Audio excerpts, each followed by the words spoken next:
Eh bien, bonsoir, mesdames et messieurs, pour cette nouvelle séance de la chronique des barbaries. Donc, ce soir, vendredi 2 octobre, donc Covid-19, où en sommes-nous? Un profond mouvement de retour de la violence physique semble se produire particulièrement en Occident, selon Alain Boer. Nous allons en discuter. Le choc économique et social du quatrième trimestre, dont j'ai déjà parlé mais que nous allons réévoquer. Et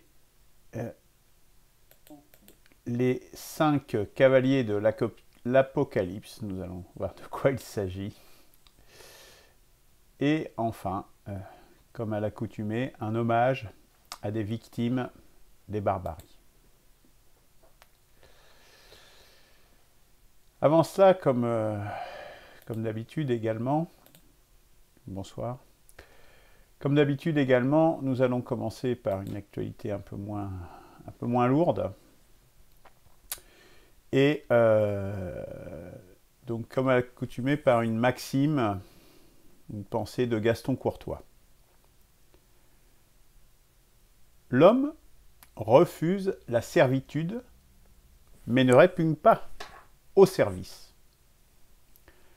À servir, il trouve même la satisfaction d'un instinct naturel de fidélité et de sécurité. Mais il veut être assuré d'obtenir l'estime et la confiance de son chef. Il veut avoir la certitude d'être par lui traité en homme. Donc cette maxime, comme à l'accoutumée, est vraiment très intéressante, car là, elle donne à la fois des indications sur la nature humaine et sur ce dont a besoin tout homme, et également sur sur la responsabilité, c'est un autre des besoins de l'âme, de la responsabilité du chef vis-à-vis des gens qu'il a sous sa direction, sous sa responsabilité justement. Donc, comme toujours, c'est une maxime à méditer, une maxime qui traverse les âges, donc je pense que c'est vraiment pertinent de les remémorer, justement parce que ce sont des choses qui nous éloignent de la barbarie, puisque si ce sont des choses qui ont traversé les âges, bien souvent, c'est que ce sont des choses profondément ancrées dans l'humain, ancrées dans l'humanité et dans l'histoire des sociétés. Autre perspective réjouissante, on commence vraiment par des bonnes nouvelles, donc c'est la disponibilité dès maintenant du livre Émergence, donc je vais pouvoir peut-être vous le montrer directement, voilà. Donc Émergence. Donc le petit livre est sorti, la version électronique est également disponible sur le site d'un P6R. Toutefois, la version papier, je vous encourage à commander la version papier, puisque elle vous donne accès à un logiciel de cryptage, dont voici un coffre-fort et un moyen d'échanger de façon parfaitement sécurisée. Donc si je le tenais à l'endroit, ça serait mieux. Donc vous avez l'encart dans la version papier uniquement. Et puis la version papier, c'est aussi un moyen de sortir de l'internet, de sortir de la sole du monde virtuel pour être vraiment dans le monde physique, et donc de distribuer ce document, ce livre, vous voyez, qui est très court, hein, qui fait une trentaine de pages, donc qui est accessible à tous. C'est vraiment l'idée de ce livre, c'est qu'il soit accessible et compréhensible par tous, donc vraiment destiné à un large public. Et donc de le commander, de le faire partager autour de vous, de le lire, de voir en quoi la démarche est pertinente et réaliste surtout, hein, parce que c'est vraiment une chose que l'on peut faire. c'est expliqué dans ce petit livre. Bon, on en a déjà discuté, mais c'est vraiment rendu très explicite dans ce petit ouvrage. Distribution virale, donc il y a un coût de production pour ce livre évidemment, donc le prix par exemplaire est de 3 €. Bon. Je vous renvoie au mercredi de l'espoir de mercredi dernier pour une description de toutes les modalités de diffusion, etc., de commande. Bon, sachez de toute façon, hein, pour commander, vous envoyez un mail à contact@1p6r.org et nous échangerons et nous verrons comment vous faire parvenir ce document. Voilà, ça c'est vraiment très important. Je dirais que c'est la pierre angulaire de la démarche et de sa popularisation. Donc, regardez l'émission de mercredi dernier pour en savoir plus. Alors, maintenant, nous allons rentrer un peu plus dans le cœur du sujet d'aujourd'hui. Donc, première chose, hein, donc première barbarie qui s'inscrit dans la durée, hein, c'est très clair, c'est celle du Covid-19. Donc, j'ai expliqué en quoi c'était une barbarie, je ne vais pas y revenir. Bon, c'est assez évident et c'est de plus en plus évident dans ses conséquences directes et indirectes. Donc, toujours le Johns Hopkins University comme source de données, basée sur 188 pays, donc mis à jour ce matin à 8h30, à 8h30 à peu près. Donc le nombre de cas à l'échelle mondiale, un peu plus de 34 millions de personnes ont été détectées comme ayant eu le coronavirus. On a eu Donald Trump et sa femme, d'ailleurs, qui ont été... puisque les États-Unis, on voit, ils sont très en rouge, bien évidemment. Il y a une grosse diffusion aux États-Unis, hein, c'est le pays numéro 1, puisqu'on y dénombre 207 808 morts à ce matin. Comment cette conséquence, c'est le pays où il y a le plus de morts sur la planète. C'est aussi le pays de la mondialisation. C'est pas du tout un hasard. Hein. Vous voyez que l'Afrique, par exemple, qui est beaucoup moins mondialisée, bien, est beaucoup moins touchée. C'est vraiment, il y a un lien direct. Bon, après, il y a aussi les modalités de gestion de la crise hein, qui influencent. Le deuxième pays le plus touché en termes de nombre de morts pour l'instant, c'est le Brésil avec 144 680 morts. Et l'Inde, dont le nombre de morts croît très très rapidement, c'est 99 773 morts, mais avec une diffusion du virus qui est là vraiment la plus rapide.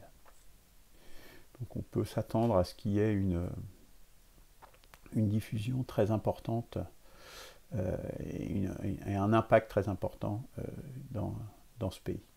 On note, à contrario, que la Chine, qui était le foyer initial de l'épidémie, lui, vous voyez, hein, c'est un des pays qui est le moins en rouge, hein, malgré le fait que ce soit un pays très peuplé, et un pays où c'est de là qu'est partie l'épidémie il y a maintenant 1 an. Alors la courbe à l'échelle mondiale, voilà, hein, la courbe du nombre de cas, donc on voit qu'on est bien toujours sur une exponentielle, hein, on est vraiment toujours à l'échelle mondiale, donc on ne sortira pas, puisqu'on est dans un monde mondialisé, tant qu'il y a des pays où il y a des foyers énormes, l'épidémie n'est pas terminée, et donc elle est là pour un moment.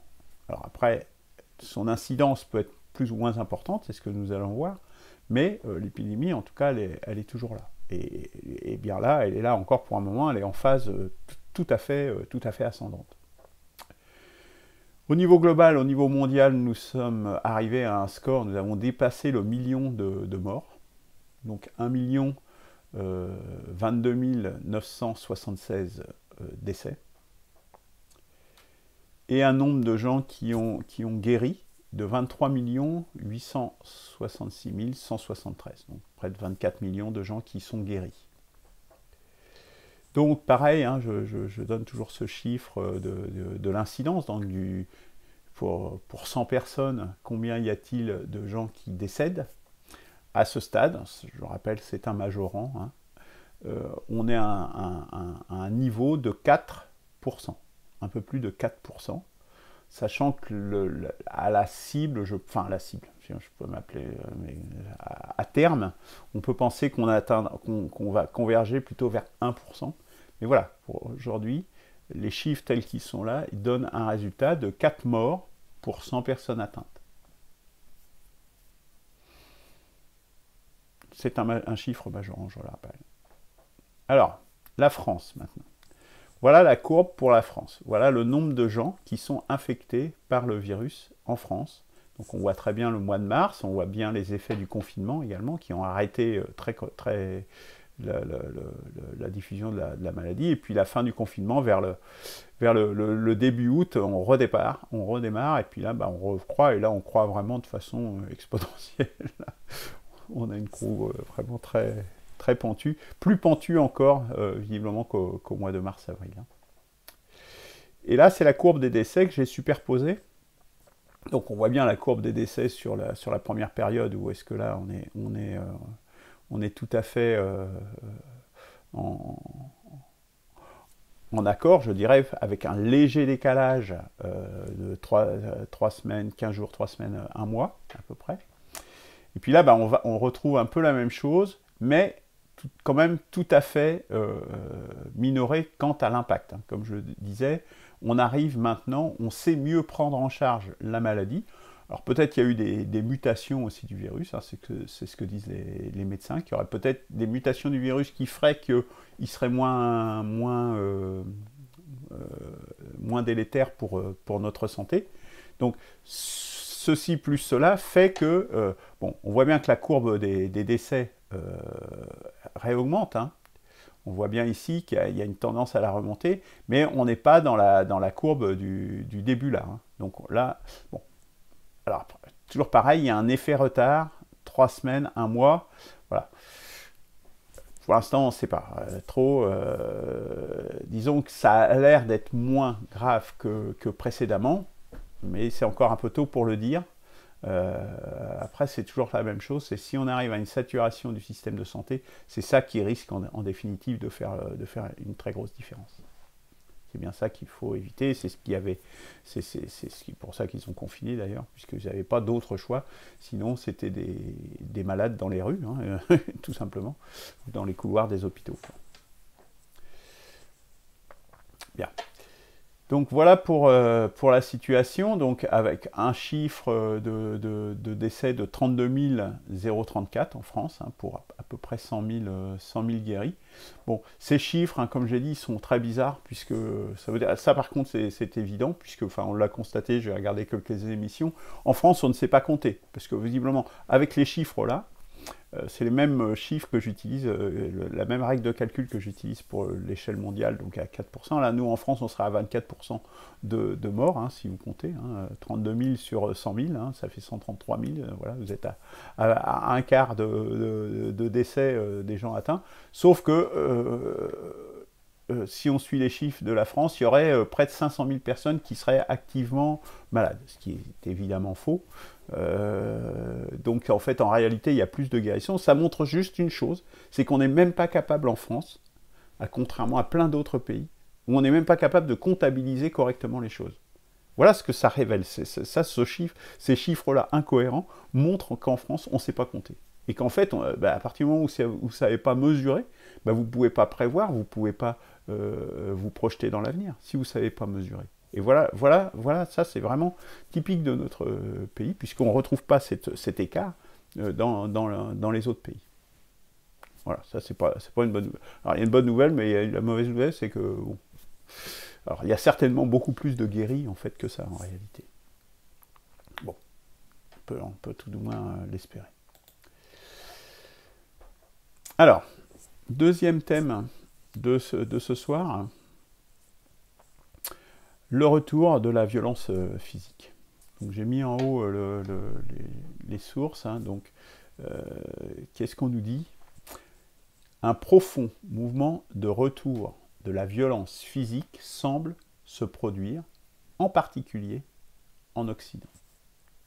Donc voilà donc une barbarie. La violence physique est évidemment un signe de barbarie, surtout si elle augmente. Donc qui dit cela, c'est pas n'importe qui, c'est donc Alain Bauer, donc, dont vous connaissez peut-être la trombine, donc qui n'est pas n'importe qui, puisque c'est un professeur de criminologie au Conservatoire des Arts et Métiers. Conservatoire des Arts et Métiers, c'est mon école d'ingénieur, donc je suis très honoré de faire partie, d'avoir fait partie, enfin lui en tant que professeur, moi j'étais en tant qu'élève, hein, d'être membre du Conservatoire national des arts et métiers.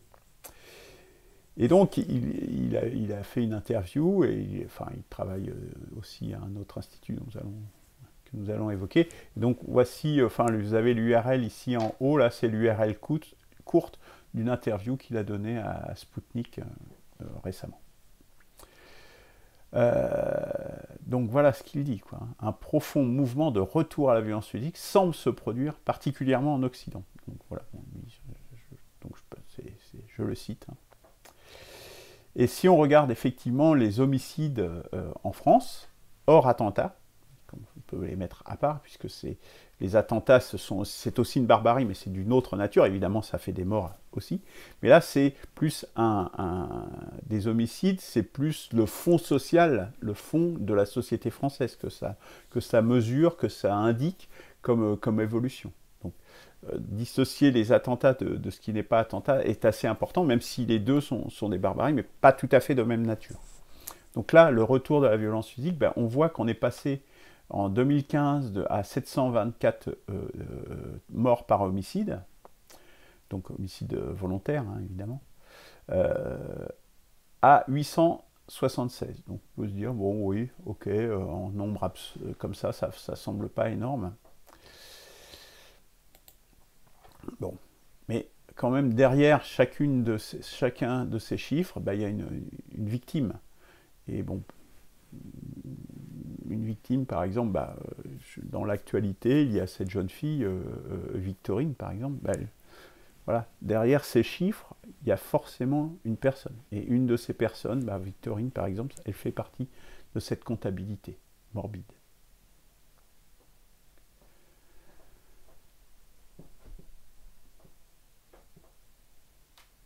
Alors, autre violence physique, évidemment, il y a les coups et les blessures volontaires qui sont en hausse, là, de 8% sur un an, dont les violences intrafamiliales, donc au sein de la famille, donc plus 14% sur un an. C'est typiquement les violences faites entre conjoints, hein, et le plus souvent vis-à-vis des femmes. Ce qui représente quand même 700 victimes de coups et blessures par jour, soit 255 500 personnes par an, à peu près. Voilà, quand même, c'est quand même pas rien. Hein. Et un autre indicateur, si on fait un zoom sur les violences sexuelles cette fois-ci. Donc ça, c'est les évolutions annuelles. Donc pareil, toujours hein, sur le site Sputnik, donc je cite la source. Hein. Donc les sources viennent aussi des remontées de gendarmerie, hein, évidemment, et de police. C'est les statistiques qui viennent soit du ministère de l'Intérieur et de la gendarmerie, évidemment, la source. Et donc, les violences sexuelles enregistrées, bon, voilà les évolutions. Donc, en bleu, ce sont les viols et tentatives de viol. Et en orange, ce sont les autres agressions sexuelles. Donc, on voit que on est plus 10, plus 13, voilà, on est plus 20, plus 19. Voilà, on voit que ça monte. Et si on regarde ça en chiffres, j'ai fait la transformation en chiffres, en évolution, en nombre de personnes. Pour 100 personnes qui auraient subi un viol ou une tentative de viol, là je ne parle pas des agressions sexuelles, je suis vraiment limité aux viols et tentatives. S'il y en avait 100 en 2015, pour 100 en 2015, eh bien en 2019, on était à 175. Voilà ce que veut dire ces chiffres, ces augmentations d'une dizaine de pourcents. Ça veut dire qu'on est, on ne veut pas dire quasiment au double, mais enfin, on n'est pas loin. Peut-être qu'en 2020, on y sera. Bon, il y a eu le confinement qui aura peut-être, et encore, on ne sait pas. On verra les chiffres. Voilà. Donc, pour 100 qu'il y avait en 2015, on est à 175 aujourd'hui. Voilà ce que veulent dire ces augmentations. Et donc, ces viols, c'est majoritairement, évidemment, vis-à-vis des femmes. Et voilà, les femmes sont les premières victimes de la barbarie. Et des barbaries en général. De celles-ci et d'autres. Parce qu'elles sont aussi victimes, les premières aussi, de la précarité économique ou de tout autre, de bien d'autres barbaries que nous énumérons et que nous voyons ici. Donc, c'est pour ça que je m'adresse vraiment aux femmes aujourd'hui. C'est vous qui avez le plus intérêt à vous engager, à vous mobiliser, à éviter la barbarie. Engagez-vous avec, autour d'un P6R et des autres mouvements qui vont dans cette direction, mais je ne connais qu'un P6R qui a une alternative crédible et qui donne un espoir pour demain et qui nomme les choses. Parce que tout cela fait partie d'un ensemble et cet ensemble, c'est la barbarie. Tout ce dont je parle dans ces critiques, ces chroniques des barbaries, tout ça en participe. Il y a les violences sexuelles, il y a plein d'autres sujets. Hein, donc, je veux dire, aujourd'hui, là, j'ai pas fait d'émission la semaine dernière, mais j'aurais pu. J'avais un embarras du choix, mais c'est hallucinant. Hallucinant le nombre de thèmes que j'aurais pu évoquer. Vous voyez qu'à chaque fois, j'évoque 2 ou 3 ou 4 thèmes. Et j'en ai une profusion. C'est vraiment affreux ce vers quoi on est en train de tourner, de basculer. Et vraiment, et voilà, on est dans le tournant, là, on est dans la courbe qui descend, qui descend, qui descend. Alors, difficile de donner une date de départ, hein, j'ai parlé du 11 septembre 2001, mais on pourrait le dater un peu avant, un peu après. Bon. Voilà. Mais en tout cas, là, une chose est sûre, c'est qu'on va vers ça. On va vers ça et ces chiffres en attestent. Les femmes, mobilisez-vous. J'en reparlerai à la fin de l'émission, puisque quand la société, quand la civilisation se délite, c'est vous qui êtes, et c'est vous qui êtes au cœur de la création de la civilisation. C'est vous qui donnez l'impulsion. Eh bien, moi je compte sur vous, j'ai besoin de vous, nous avons besoin de nous entraider.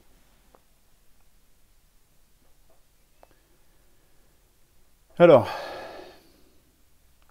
toujours à propos de ce mouvement de retour de la violence physique, Alain Bauer poursuit, et il dit « Ce retour de la violence physique, il est ignoré, volontairement ou involontairement, ou sous-estimé. » C'est-à-dire que, en gros, on fait la politique de l'autruche, on ne veut pas voir, ou on cache, ou on met les teignoirs dessus. Hein. Je parlais des néofascistes plusieurs fois, c'est justement leur méthodologie. Hein. Dès qu'il y a un sujet qui les dérange, une réalité qui les dérange, « Ah non, je ne veux pas le voir, je ne veux pas, ça ne m'intéresse pas. » Voilà. Ils se cachent la réalité, ils se cachent la tête sous le sable, ça s'appelle des autruches.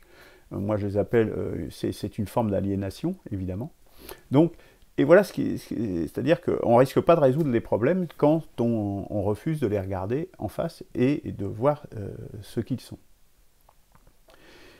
Et si on va au-delà, c'est même pire que ça, puisque si on regarde ce que dit l'Institut pour la justice, dont je crois est membre justement Alain Bauer, eh bien une décision du 4 octobre 2019, hein, c'est-à-dire que non seulement on ne veut pas voir, mais on veut tellement pas voir qu'on casse les thermomètres, qu'on casse les sociétés d'études, puisqu'on a supprimé, par une décision du 4 octobre 2019, on a supprimé l'Institut national des hautes études de la sécurité et de la justice. Voilà, donc on n'étudie plus, donc on ne va plus mesurer et regarder en profondeur, et par voie de conséquence également l'Observatoire national de la délinquance et des réponses pénales. Voilà 2 organismes, 2 institutions justement qui mesurent ça sur un sujet qui est crucial, enfin qui est une barbarie. Eh bien, cassons le thermomètre, ne regardons plus, ne mettons plus. Voilà, décision du 4 octobre 2019. Merci, monsieur Édouard Philippe, Premier ministre hein, et maire du Havre. Si vous le croisez, vous pouvez lui en parler. Institut pour la justice, j'ai mis l'URL également en haut, là, vous pouvez visiter ce site. D'ailleurs, il y a aussi un autre, parce qu'il y a un sujet aussi, alors il y a un truc, c'est un sentiment d'insécurité. Donc là, il y a une étude justement, toujours une note de synthèse de l'Institut pour la justice, où en fait, de Laurent Lemasson, donc il a écrit ça en février 2020. D'où est-ce que c'est juste un sentiment d'insécurité, ou est-ce que c'est une réalité? Bon, les chiffres là parlent d'eux-mêmes, je dirais. Et puis, il y a d'autres faits, nous allons en parler. Hein. Donc voilà, c'est Laurent Lemasson, docteur en droit public et sciences politiques, responsable des publications de l'Institut pour la justice. Voilà, il traite justement de ce débat, est-ce que c'est juste un sentiment, ou est-ce que c'est une réalité, ou est-ce que c'est une façon de se rassurer, de ne pas vouloir voir la réalité, justement. Donc je vous renvoie à cette note. Bon, je n'ai pas lu de façon in extenso, mais je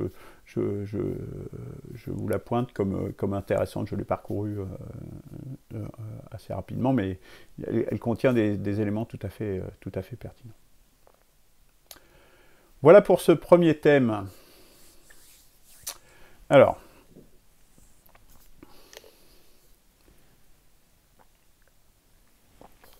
excusez-moi. Deuxième thème, le choc économique et social du 4e trimestre.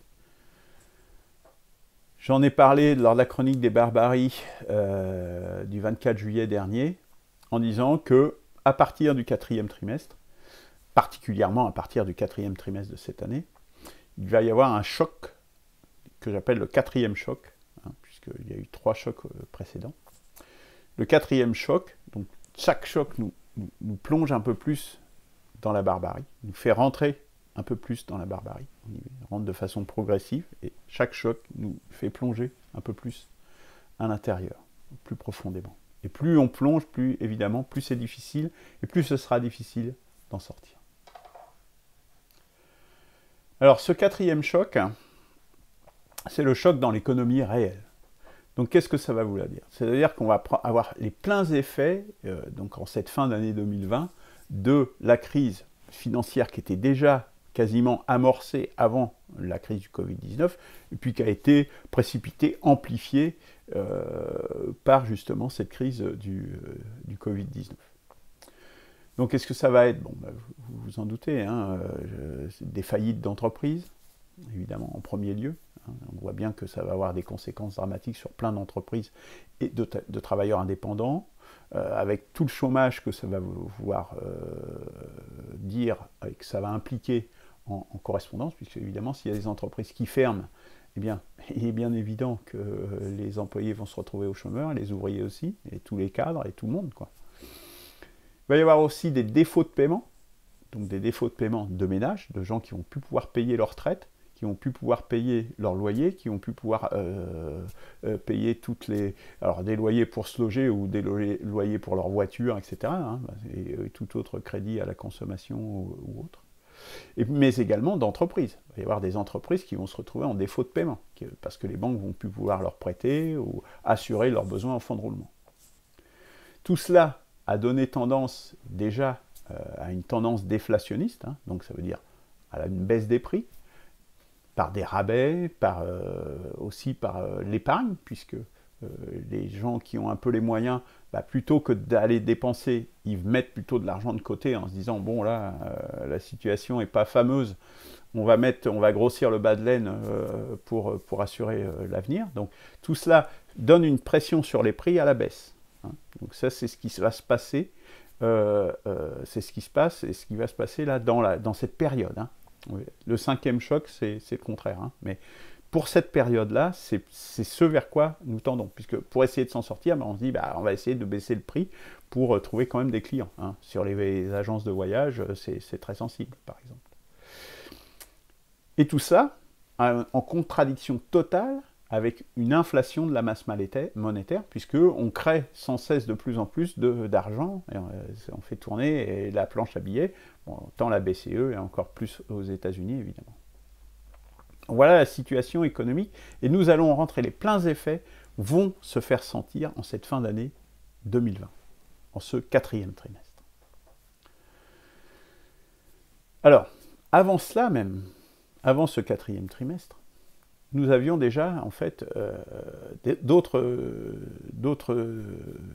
conséquences, puisque le secours populaire, donc là j'ai mis l'URL également en haut du secours populaire, hein, ils ont un baromètre de la précarité, et ce que dit le secours populaire, c'est que la crise sanitaire a plongé dans la précarité des millions de personnes, du jour au lendemain. Voilà la situation. Voilà ce vers quoi. Ça, c'est déjà. On n'est même pas rentré dans le 4e trimestre, on y rentre à peine. Et ça, c'est déjà ce qui a été constaté par le Secours populaire français. Voilà la barbarie vers laquelle nous sommes en train de plonger. Des gens, des millions, plongés dans la précarité du jour au lendemain.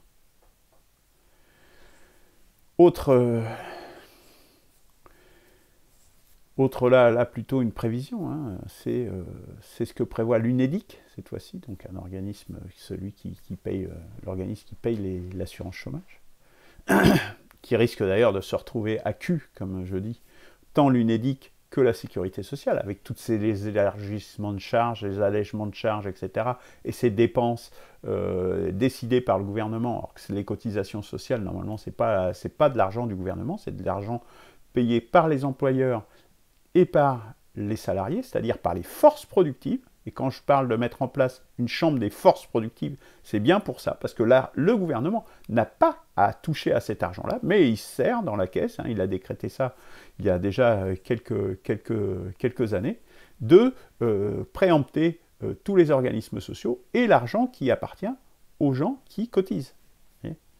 Et ça, voilà. Et donc là, il est en train de mettre à cul ça en disant, bah allez, on n'encaisse plus les assurances chômage, on n'encaisse plus les assurances maladie et retraite, etc. Et qu'est-ce qui va se passer? On va se retrouver avec une sécurité sociale et une UNEDIC complètement dans des déficits absolument terribles et qui ne pourront pas s'en relever. Tout ça, qu'est-ce que c'est pour préparer quoi?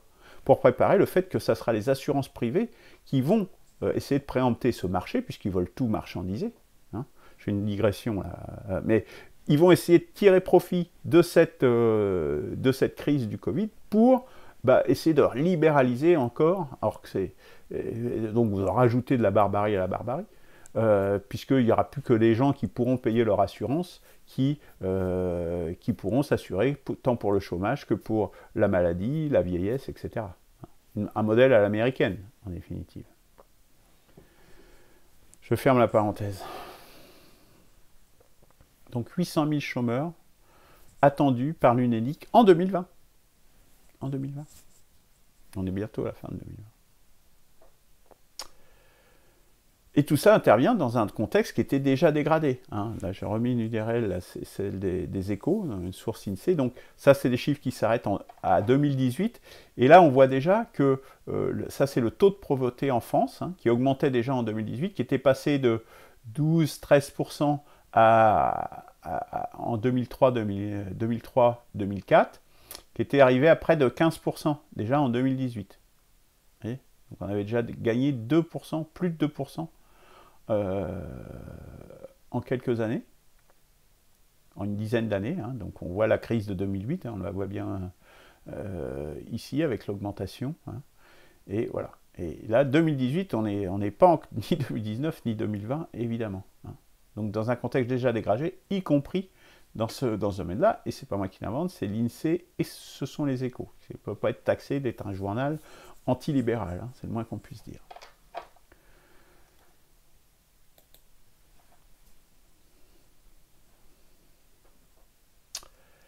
Alors, on peut poursuivre avec notamment une de mes références, ça sera l'économiste, qui n'est pas un journaliste, hein, Jacques Sapir, c'est un économiste, donc quelqu'un qui a fait des études, hein, c'est pas comme Jean-Marc Sylvestre ou Bernard Langlais. Là. Lui, c'est un vrai économiste, hein, et donc qui écrit notamment dans Spoutnik, hein, donc là j'ai remis l'URL, mais également dans la revue Front Populaire, qu'a créé Michel Onfray. Hein. Je fais partie des contributeurs de cette revue, évidemment. On fait partie de la même, je dirais, de la même mouvance à essayer de sortir de cette trajectoire délétère.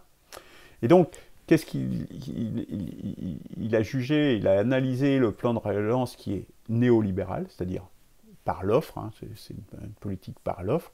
Et donc, en fait, c'est une réponse qui n'est absolument pas adaptée à la situation actuelle. Pas du tout adaptée. Et il aurait plutôt fallu faire une relance par la demande, mais bref. Et mais non seulement ça, mais en plus, il n'est pas à la hauteur, puisque même 100 milliards, c'est très en deçà des besoins. Hein. Je vous rappelle qu'aux États-Unis, on est à 2500 milliards, quelque chose comme ça, de plan de relance. Vous vous rendez compte qu'on n'est plus du tout dans les mêmes GSA, on est à 10 fois plus de 10 fois plus. Quoi. On est à 25 fois plus.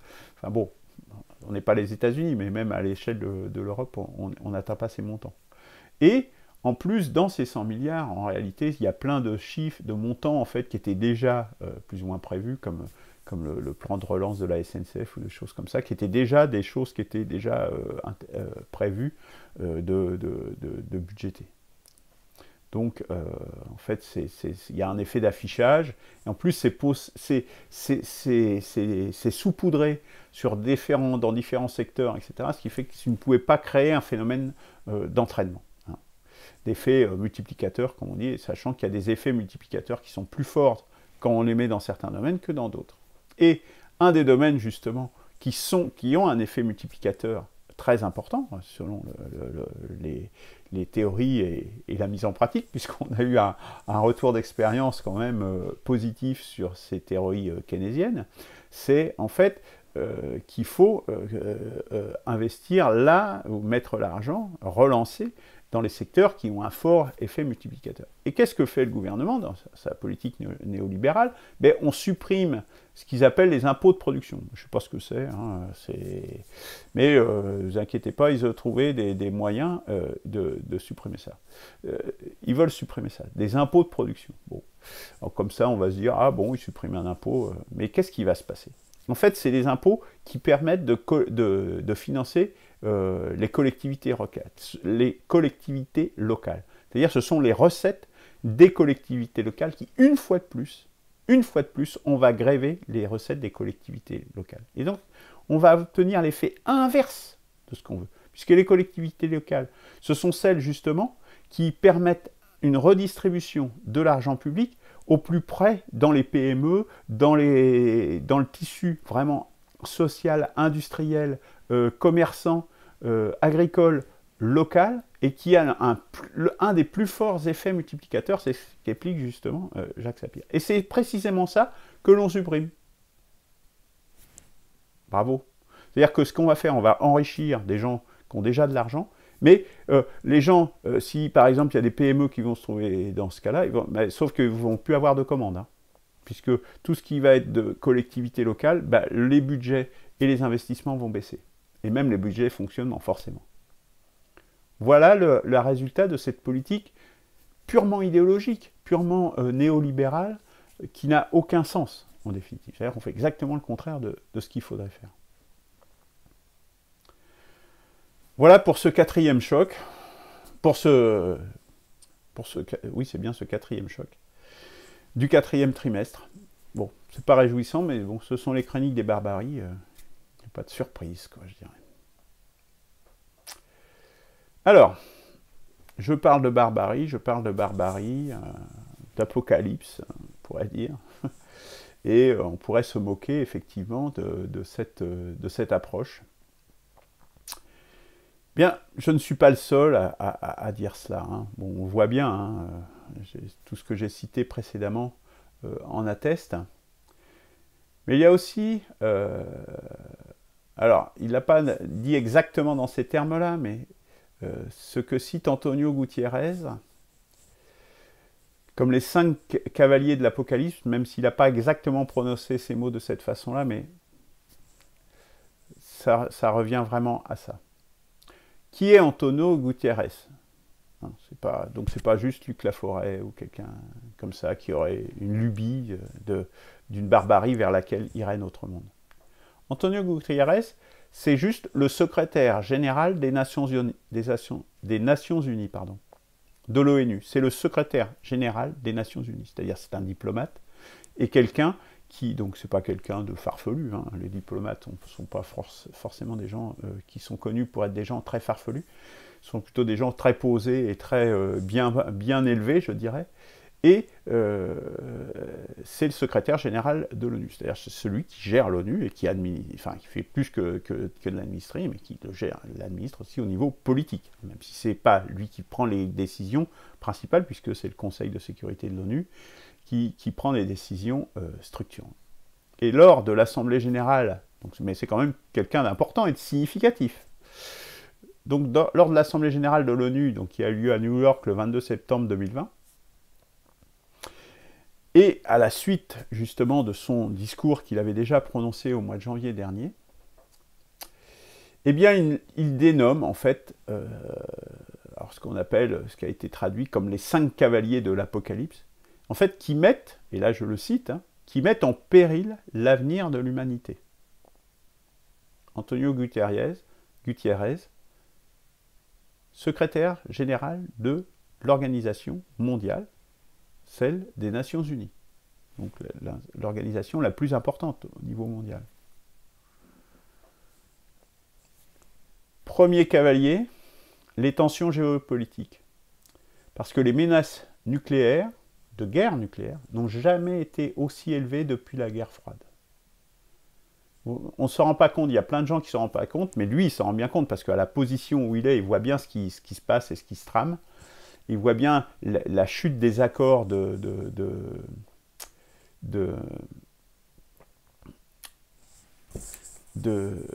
désarmement nucléaire qui se dégrade. Excusez-moi, je vais mettre un peu de lumière.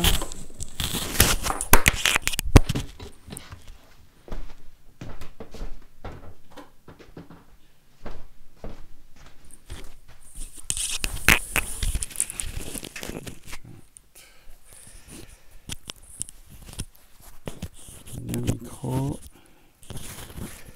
Excusez-moi. Voilà.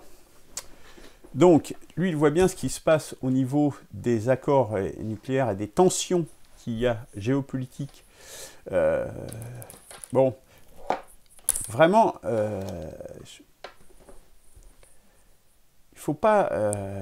c'est vraiment important, ça. Vous savez, s'il y avait eu Hillary Clinton, qui avait été élue à la place de Donald Trump la dernière fois, il y a 4 ans, là, donc en 2016, clairement, dans ses options, elle envisageait le recours à l'arme nucléaire en Syrie. Voilà le niveau où on en est, quand même.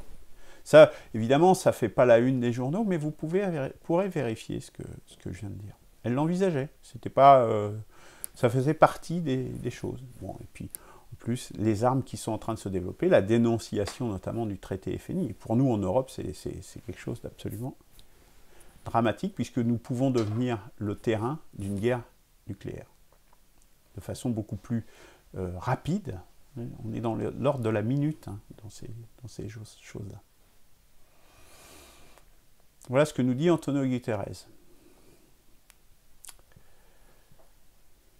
La crise climatique, évidemment, puisque avec l'augmentation de la température, on commence à en mesurer les choses, mais ça faisait partie des sujets que j'aurais pu évoquer. Nous avons eu le mois de septembre le plus chaud jamais enregistré depuis qu'on fait des mesures fiables. Voilà. En France, hein, je parle.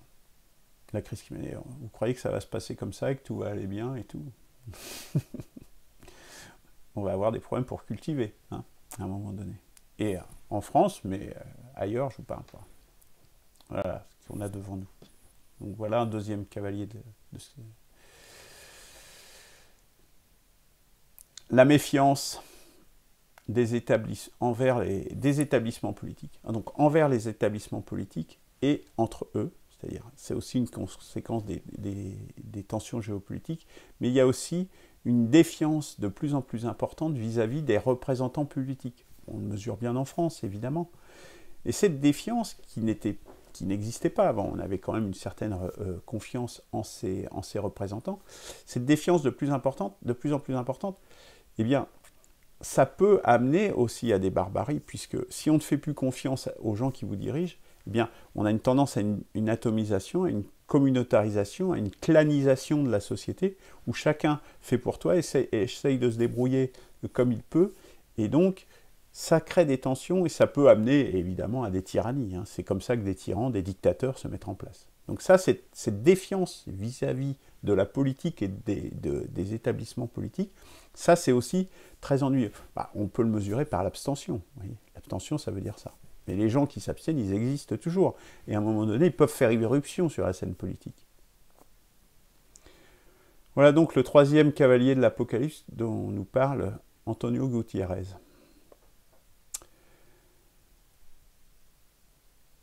Le côté obscur du monde numérique, ça j'en ai parlé également. Hein. Vous voyez qu'on retrouve les thèmes que j'évoque régulièrement, mais il y en a d'autres qui ne citent pas, mais ceux-là sont significatifs puisque moi j'en parle et il en parle également. Donc évidemment, le côté obscur du monde numérique, avec la robotisation, le big data, le contrôle des hommes par des machines qui contrôlent les hommes. J'en parle notamment dans Émergence. C'est l'exemple que je prends. C'est une des barbaries, un des exemples de barbarie que je prends. C'est une barbarie tout à fait nouvelle. Mais bon, voilà. Le côté obscur, qui peut aller jusqu'au transhumanisme, évidemment. Hein. L'augmentation des hommes, la transformation des hommes, avec l'implantation de machines et ce genre de choses. Il y a des gens qui ont ça dans les cartons. Hein. Voir les utérus artificiels. Les choses. Bon, on est dans le meilleur des mondes, là. d'Aldous Huxley.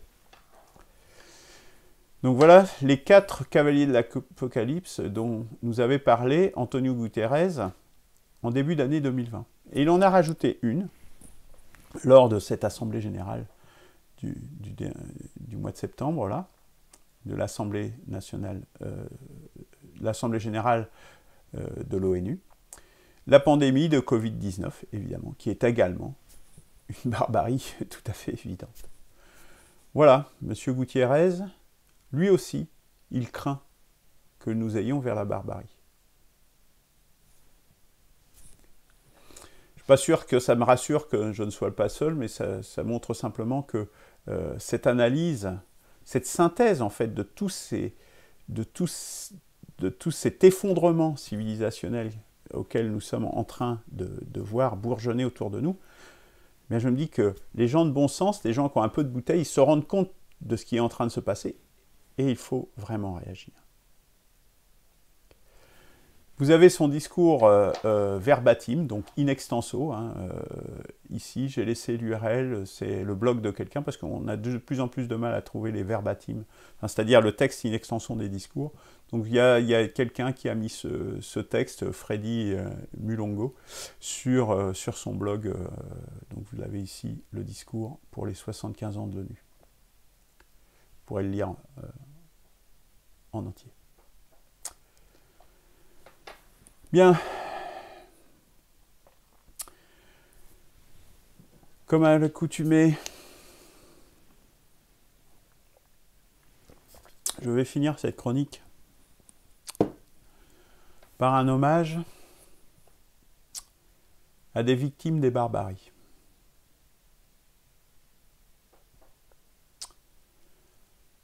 Vendredi 25 septembre.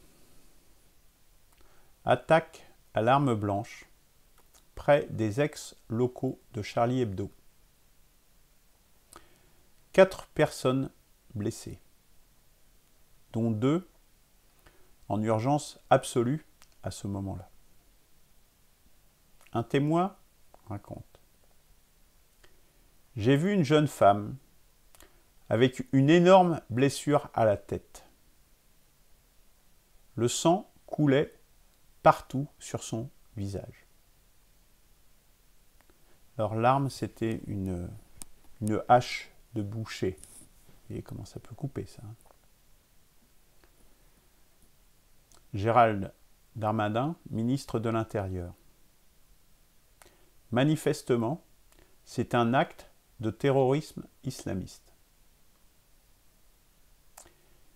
En parlant du coupable, Il est arrivé sur le sol français il y a 3 ans. Il était mineur isolé. Zahir Hassan Mehmoud assume son acte. Il a reconnu les faits, ainsi qu'avoir 25 ans.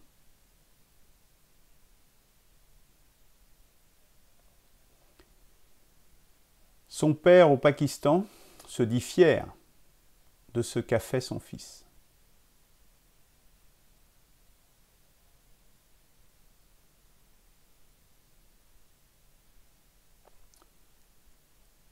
Les bonnes âmes, la prochaine fois qu'ils auront des pensées, je ne veux pas dire d'humanité, puisque là on est dans de l'inhumanité. Voilà les conséquences de la naïveté.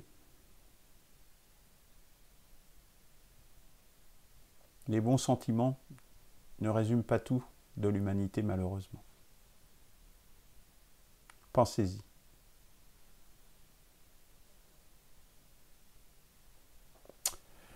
Bon, pour finir, passer à l'initiative. Donc, comme je disais, commander Émergence, commander ce manifeste. C'est important. Si on veut sortir de la barbarie, y échapper, il faut vraiment se mobiliser. Et là, vous avez toutes les armes, toutes les briques pour pouvoir se mobiliser. Donc, je vous appelle vraiment à l'acheter, à le commander, à le lire, à le diffuser autour de vous. Sinon, vous ne serez pas un citoyen volontaire et quelque part vous accepterez ce qui est en train de se passer et ce vers quoi on est en train d'aller et on ne pourra plus rien faire. Donc passez à l'initiative, commandez le livre, inscrivez-vous sur 1p6r.org. Mercredi de l'espoir du 7 octobre, j'en parlais tout à l'heure, que les femmes étaient les premières victimes des barbaries. Bien, dans cette émergence, vous les femmes, ce sera le prochain thème des mercredis de l'espoir. Je compte sur vous, vous devez vous mobiliser. C'est vous qui êtes en première ligne, qui serez en première ligne, qui serez les premières touchées. Il est temps de vous mobiliser. C'est vous le cœur des civilisations. C'est vous qui pouvez faire qu'une nouvelle France sorte avec tous les gens de toutes les origines qui composent nos pays aujourd'hui. Il est temps de refaire ce creuset, il est temps de faire nation, et c'est à vous de pousser au cul, mesdames, pour que cela se fasse. Je compte sur vous, comptez sur vous. Merci de m'avoir écouté. Je vous dis à mercredi prochain et à la semaine prochaine pour une prochaine chronique des barbaries. Au revoir.